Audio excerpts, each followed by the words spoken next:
The Fat Controller sat in his office listening to the noise outside. The passengers were angry.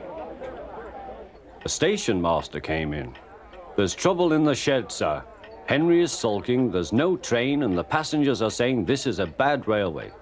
"Indeed," said the Fat Controller, "we cannot allow that." He found Gordon, James, and Henry looking very cross. "Come along, Henry, it's time your train was ready." "Henry's not going," said Gordon. "We won't shunt like common tank engines. That was Thomas's job. We are important tender engines. You fetch our coaches and we will pull them. Tender engines don't shunt." "Oh, indeed," said the Fat Controller. "We'll see about that. Engines on my railway do as they are told." And he hurried away to find Edward. The yard has never been the same since Thomas left to run his branch line, he thought sadly. Edward was shunting. "Leave those trucks, please, Edward," said the Fat Controller. "I want you to push coaches for me in the yard." "Thank you, sir. That will be a nice change." "That's a good engine. Off you go, then."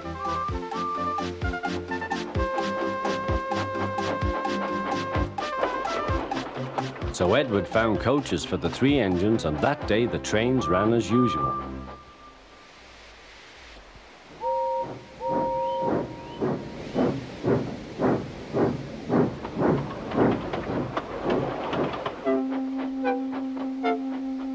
But next morning, Edward looked unhappy. Gordon came clanking past, hissing rudely.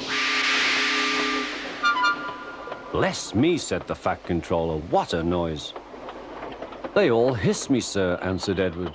"They say tender engines don't shunt, and last night they said I have black wheels. I haven't, have I, sir?" "No, Edward, you have nice blue ones, and I'm proud of you. Tender engines do shunt, but all the same, we do need another tank engine here."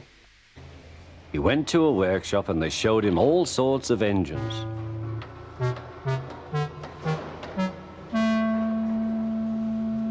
At last he saw a smart little green engine with 4 wheels.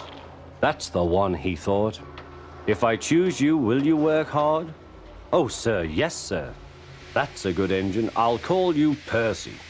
"Yes, sir, thank you, sir," said Percy, and the Fat Controller brought him back to the yard. "Edward," he called, "here's Percy. Will you show him everything?" Percy soon learned what he had to do, and they had a happy afternoon.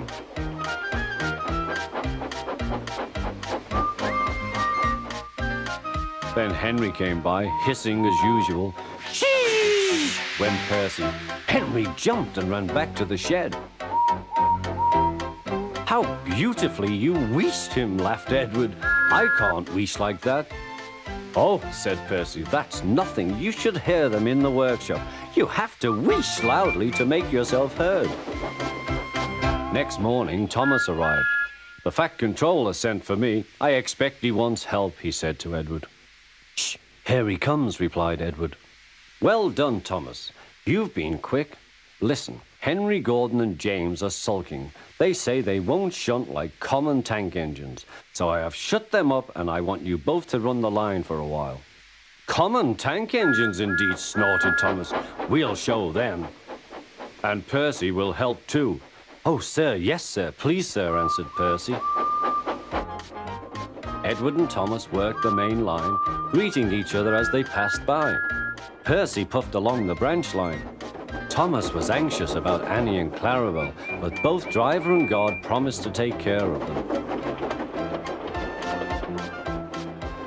There were fewer trains, but the passengers didn't mind. They knew the 3 other engines were having a lesson.